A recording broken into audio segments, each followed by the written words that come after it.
Stop leeching off me, you deadbeat. For over 20 years, I thought I had been devoted to Thomas. Despite all that, is this really what Thomas has been thinking all this time? I wasn't leeching off him, I was trying to be a supportive partner, I said, but my voice trailed off. I couldn't find the words to express my hurt as my strength drained away. Ryan's a working adult now, Thomas continued, his voice growing louder. You don't have any reason to cling to me anymore, do you? But enough, I don't want to hear your excuses. At that moment, I realized it was over. My feelings would never reach him. Something inside me snapped, like a thread of love that had held my heart together. With it, my feelings for Thomas began to fade. We were a married couple just moments ago, but now he felt like a stranger. It was clear he had been using me all along, never truly loving me. Otherwise, he wouldn't have brazenly cheated and tried to kick me out. I didn't care what happened to him anymore. No, I had to take him down completely. I decided to lift my head and look Thomas straight in the eye. My name is Mila Smith, a 50-year-old housewife. I've been married to Thomas for 25 years, and our son Ryan just graduated from college and started working. With parenting duties winding down, I was looking forward to pursuing my interests.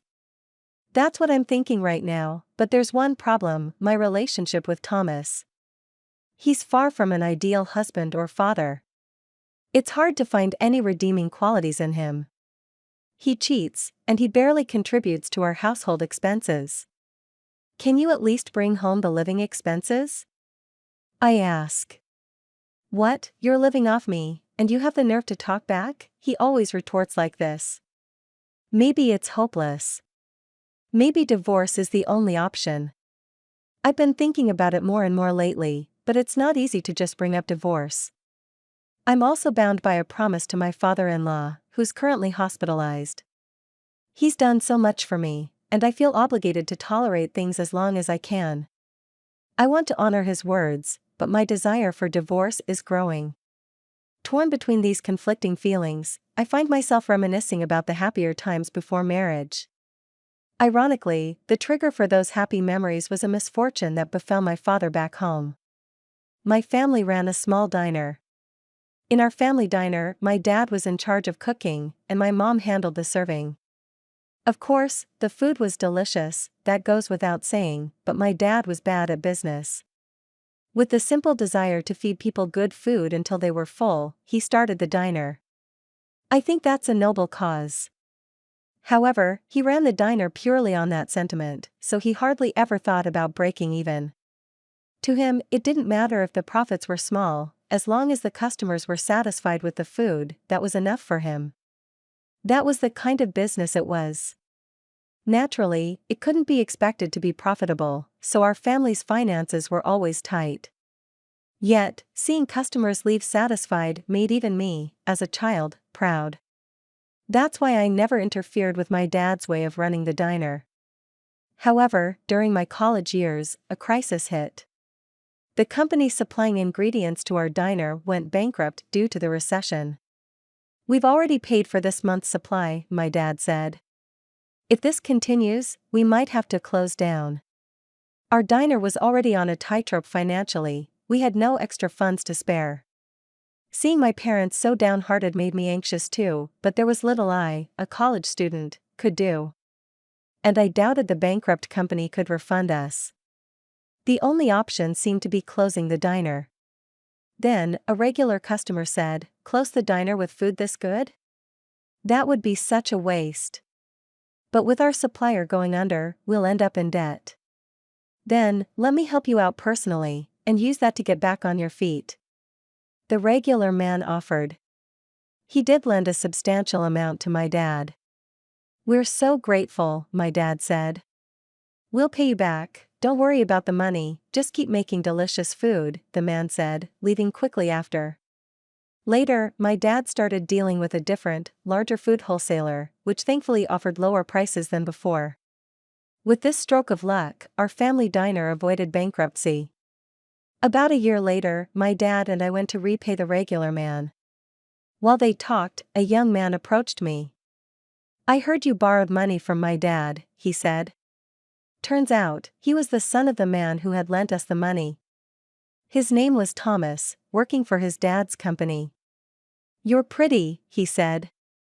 How about going out with me sometime? With you, why not? Think of it as thanks for the loan. We were indeed grateful for the help, but my dad had already properly expressed our thanks. There was no obligation to go further. But then, Thomas whispered threateningly, ungrateful diner girl, I could spread that around, you know. That's not fair, I thought. I couldn't talk back. Even if he spread rumors, I thought it wouldn't hurt me, but it could cause trouble for my dad.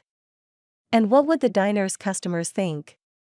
These thoughts prevented me from refusing Thomas's offer. I didn't like it, but I decided to endure it just this once, so I went out with Thomas. Surprisingly, it turned out to be more enjoyable than I expected. Thomas was interesting to talk to, and he knew a lot of fun places to go. The places he chose had great taste. Despite my initial terrible impression, I started to think he might be a good guy. That was my mistake.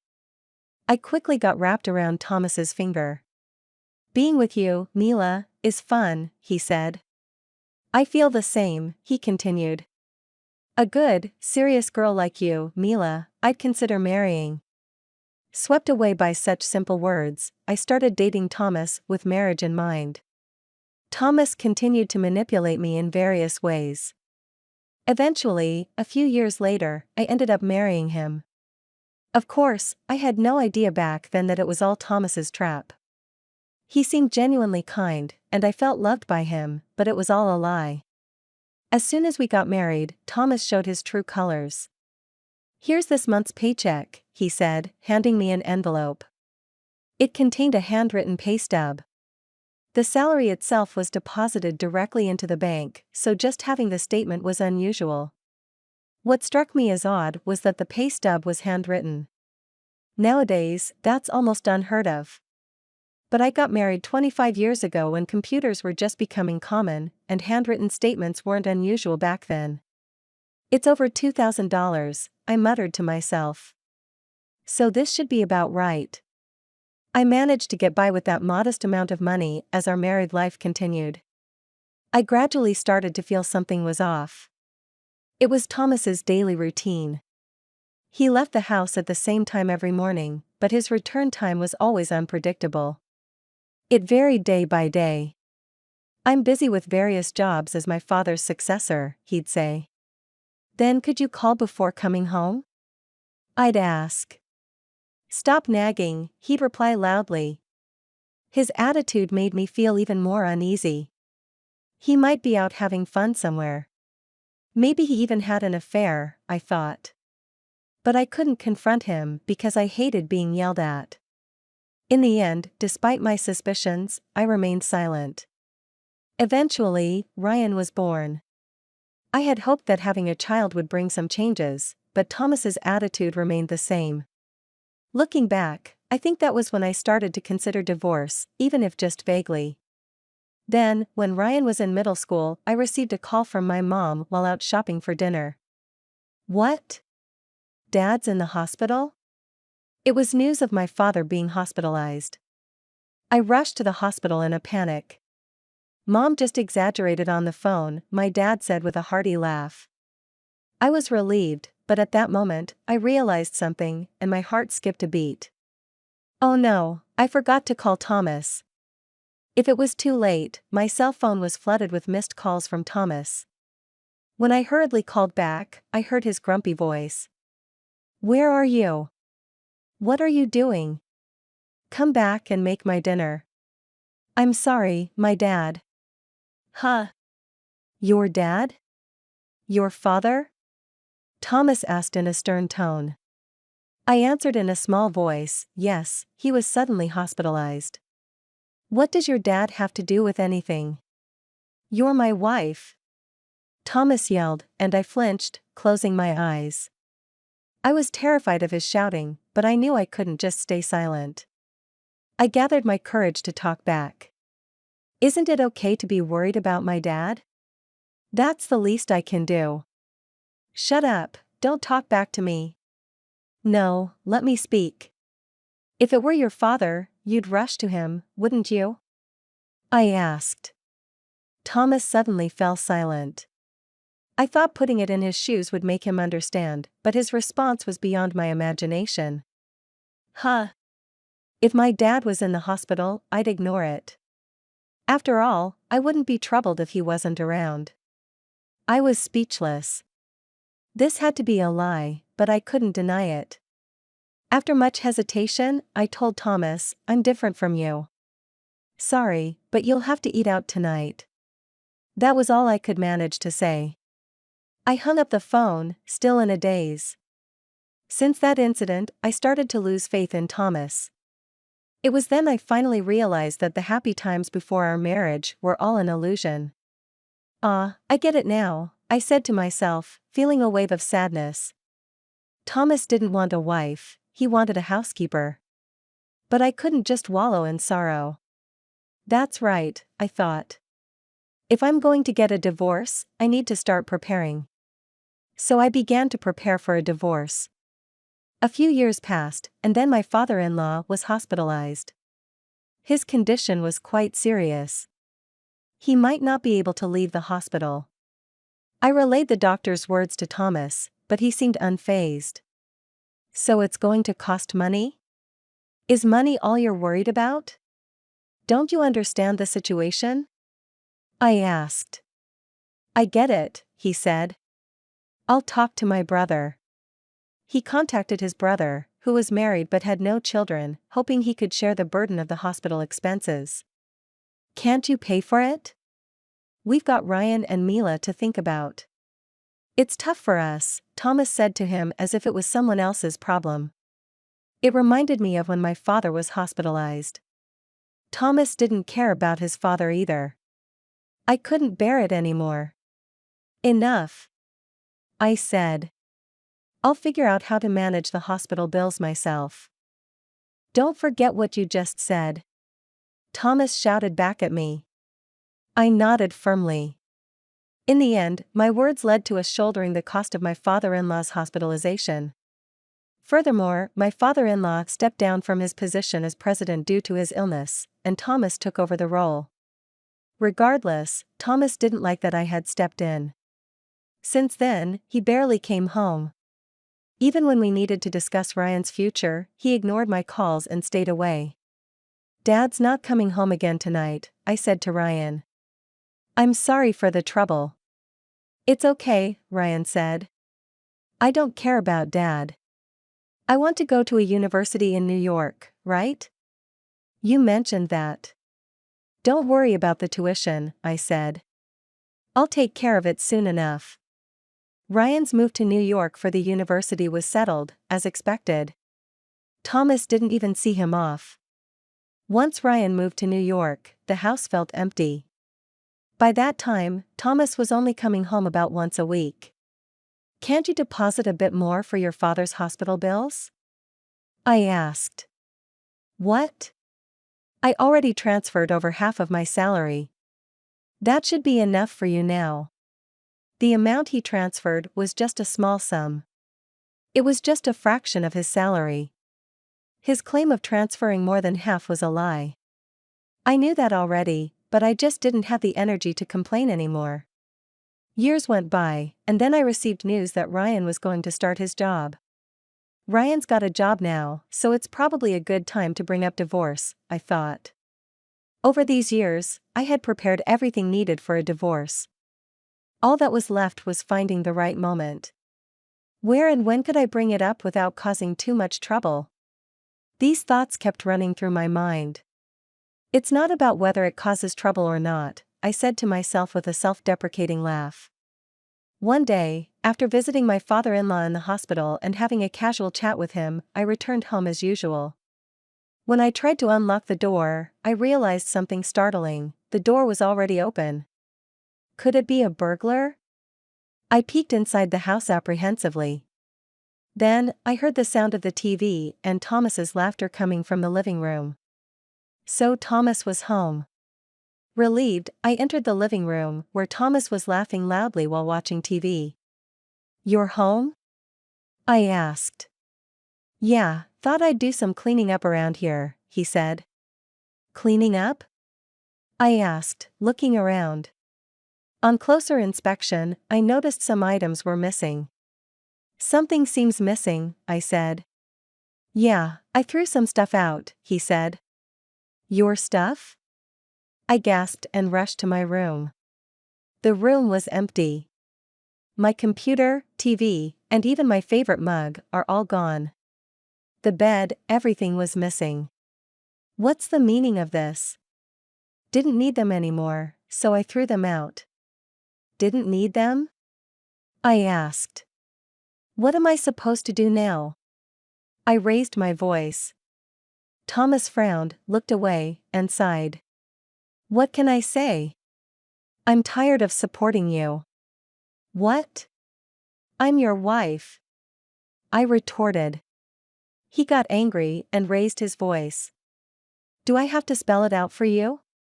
Stop leeching off me, you deadbeat.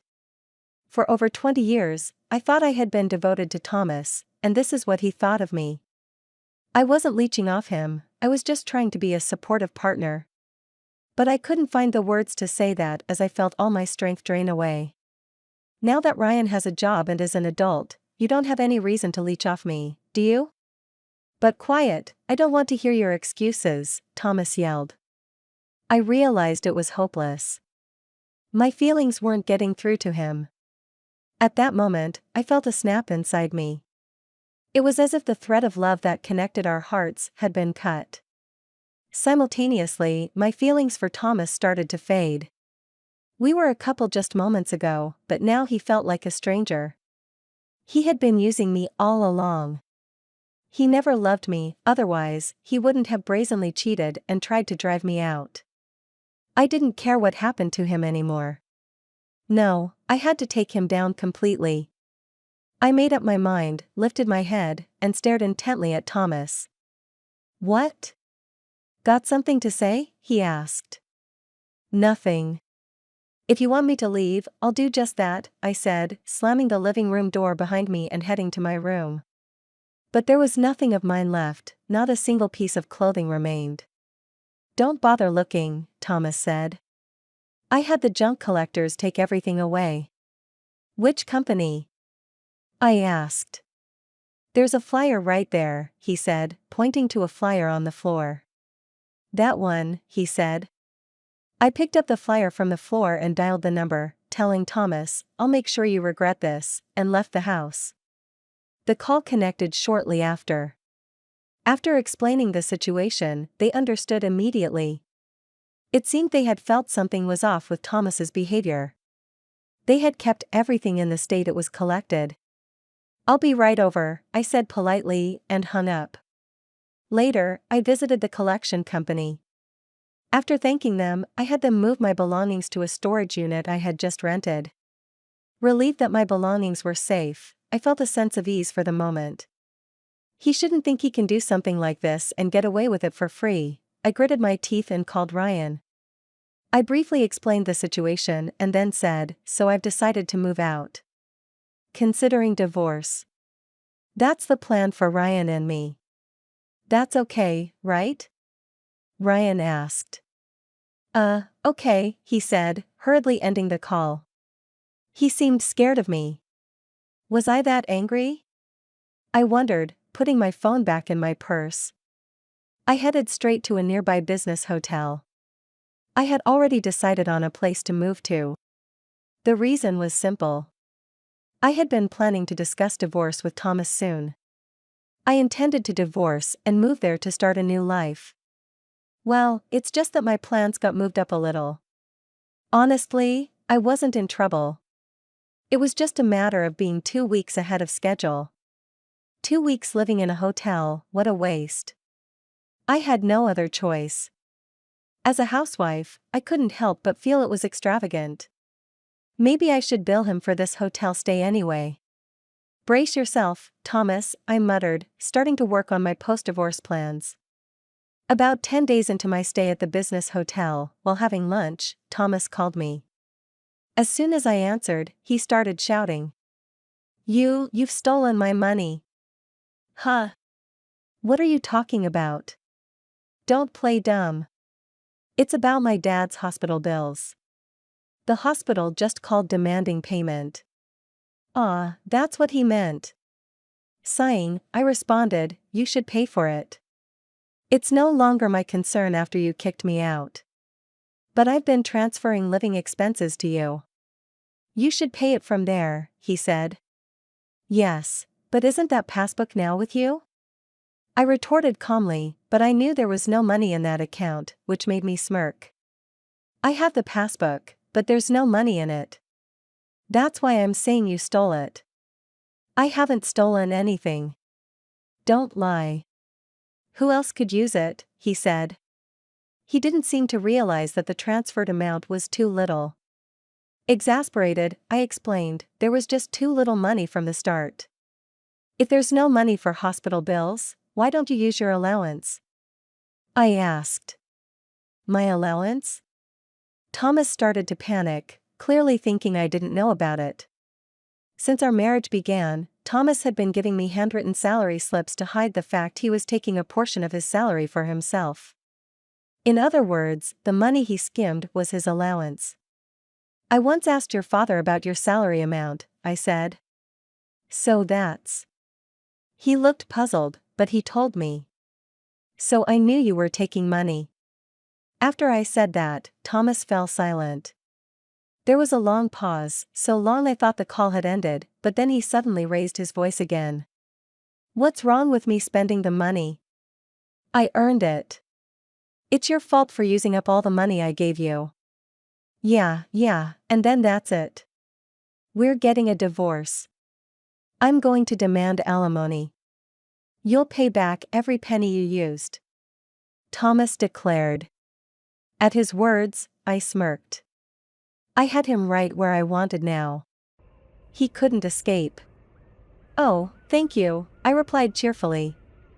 I've been wanting a divorce too. Come over to my place for the divorce discussions. What? No, I mean, you want a divorce, right? I'm also prepared with evidence of your infidelity, I said, knowing he must be pale, even though I couldn't see him. His voice gave away his panic. Evidence of infidelity? What are you talking about? No use playing dumb. I have photographic evidence. Photographic evidence? He exclaimed, clearly rattled. I struggled to contain my laughter. I'll give you the address then. Let's meet next Sunday to discuss it in detail, I said, and after giving him the address to a certain place, I quickly hung up. I've successfully cornered him for a divorce. Now, if only I could make him apologize. That was the tricky part. I steeled myself for the confrontation on the promised Sunday. I arrived at the meeting place before the scheduled time. He should be arriving soon, I thought, scanning the surroundings. Then, I spotted Thomas in the corner of my eye. Over here! I called out, waving my hand. As Thomas looked up and saw me, he was visibly shocked. Huh? Here? Yes, I gave you this address, but this place, whose mansion is this? Thomas asked, looking behind me. There stood a mansion worth about $2 million, much larger than a normal house, with a garden, 3 floors, a basement, a theater room, and luxury cars parked in the attached garage. Pointing at the mansion, I smiled. This is my house. It's new and beautiful, isn't it? Huh? Your house? Yes, I said. I was planning to live here after the divorce, so I started building it a while ago. Indeed, the place I had summoned him to was my newly built house. Thomas, who had always seen me as just a housewife, was utterly astonished. Pushing him from behind, I led him into the house and guided him to the living room. Let's have our discussion, I said. This is my lawyer, I said, introducing my lawyer, who was waiting inside. But Thomas was too flustered to focus. His eyes darted around nervously. He seemed preoccupied with his surroundings, constantly looking around. He didn't even glance at the photos of his infidelity I had laid out on the table. He was unresponsive to my conversation, making our discussion unproductive. Eventually, Thomas asked in a low voice, "How did you afford this house?" I replied, knowing that was what he was curious about. "I bought it, plain and simple." Liar. A housewife can't afford that. To buy a house worth $2 million, you need an annual income of at least $300,000. But I do have that kind of income, I confidently answered him. I earn that much. Got a problem with that? No, but how? He asked. I was just casually helping a friend with her business, and before I knew it, it turned into this. This goes back a few years when my father's hospitalization led me to decide on divorce. I started preparing for it, and the first step was finding a job. I needed work to support myself post-divorce, so I started looking for a job that would allow me to live independently. Finding a good job wasn't easy, so I consulted my close friend, Sarah. "Why don't you help me with my business?" she asked. "Business? What do you do?" "Aquaculture on land," she said. "This method involves creating artificial pools to farm fish. An eco-friendly alternative that prevents ocean pollution." Of course, there were downsides, but it was also an environmentally friendly form of aquaculture that prevents ocean pollution. Sarah's father started this land-based aquaculture, and now Sarah has taken it over. So I work there. When I started helping the business, I said, the business suddenly began to thrive. My job was mainly negotiation and administrative work, and Sarah said I was a big help. Eventually, I was promoted to an executive position. It was all chance, but luck is part of skill too. Listening to my story, Thomas slumped in despair. Then, suddenly looking up, he said, "Okay, let's forget about the divorce talk. How about we start over?" I couldn't believe what he was saying and coldly replied, "Excuse me, can you save your sleep talk for when you're asleep?" "No, it's not a sleep talk. I want to start over with you," Thomas argued passionately. But I knew he was just dazzled by my money, so I replied sharply, "I refuse to be with someone who cheats and someone who neglects his father too." "No, about my father." "Quiet!" I shouted. "You might not know, but I've been paying for your father's hospital bills." Thomas had only given me a meager amount of money. After paying for groceries, utilities, and other miscellaneous expenses, there was often more month than month. That's all he ever provided. Naturally, it was impossible to pay for his father's hospital bills with that. At first, I managed somehow, but after I started working, I covered the costs with my salary.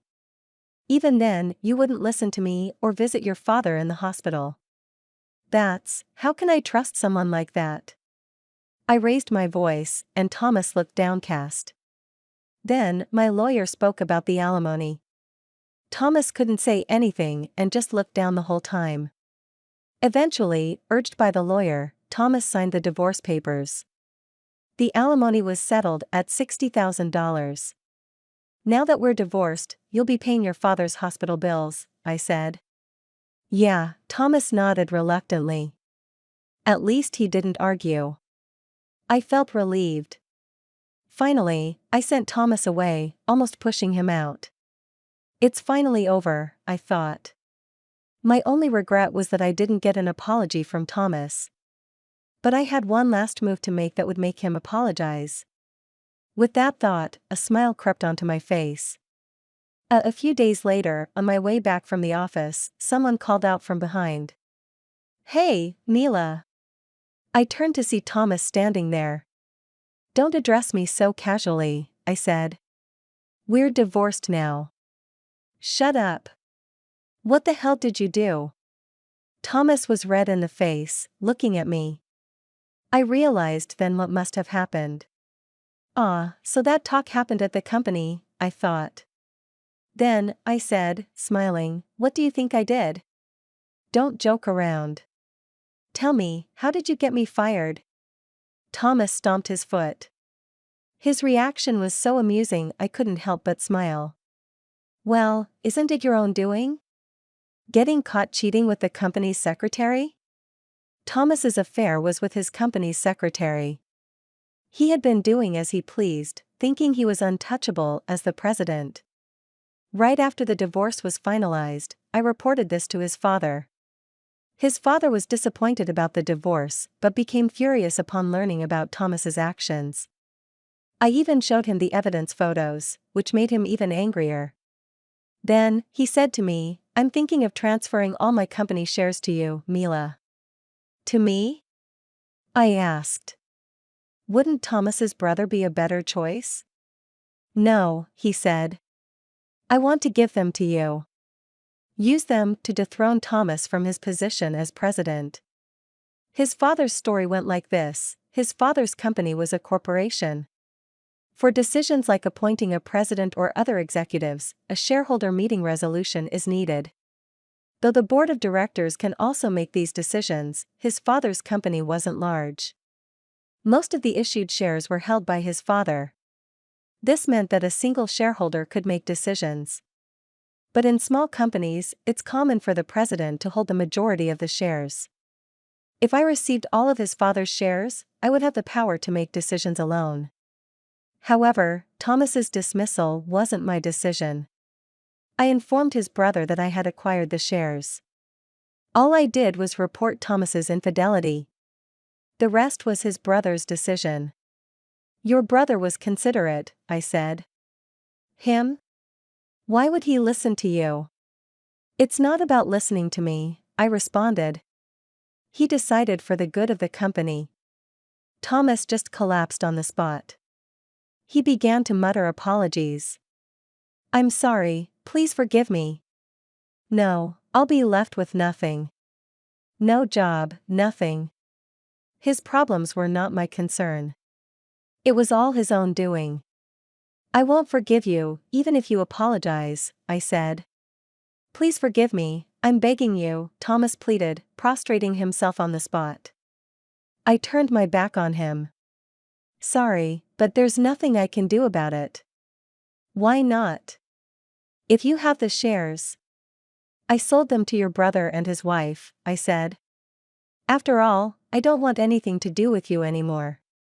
At that moment, I heard Thomas sob. Of course, I pretended not to hear and walked away. Following his dismissal as president, Thomas had to leave the company. If he had been an employee or an executive officer, he might have been able to stay. However, he joined the company through his father's connections and continued with his haughty attitude. Me, an employee? No way, he had said. So as soon as he was dismissed, he was out. Now he's supposedly working part-time at a convenience store, but re-employment at his age might be difficult. He seems destined for a regret-filled, moneyless old age. As for me, since the divorce, I've been able to focus more on my work. I don't think I'll remarry, but there are a few men among my colleagues. Maybe a good love will come again for me. When I was thinking about this, I received a call from Ryan. I'm bringing my girlfriend over next time. Oh, that's great, I said. I'm looking forward to it. I failed in my marriage, but I don't want Ryan to make the same mistakes. However, I'm sure he'll be fine. He's much more put together than I ever was. Thanks for watching. How did you find the story? Let me know in the comments below. Remember to like this video and subscribe to our channel for more awesome stories like this. Your feedback and support mean a lot.